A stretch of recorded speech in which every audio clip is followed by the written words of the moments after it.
the life.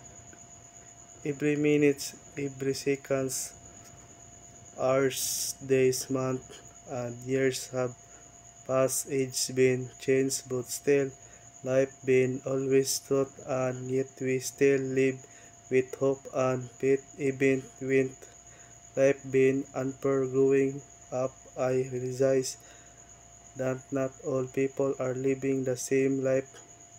Some are just living their life to the fullest, and some are catching and choosing each dream to make their life better. While others' life were lost in a different direction, and even asking themselves, are they good enough to live?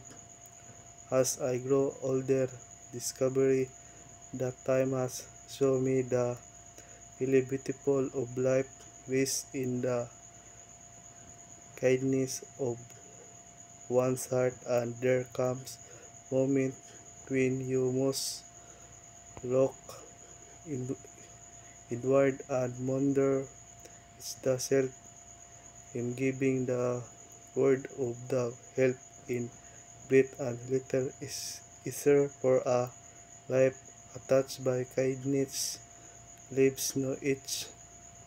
So let us please together extend our hands to those visit us and shape a future filled with grace, and as Filipinos we are stronger when we choose love above all.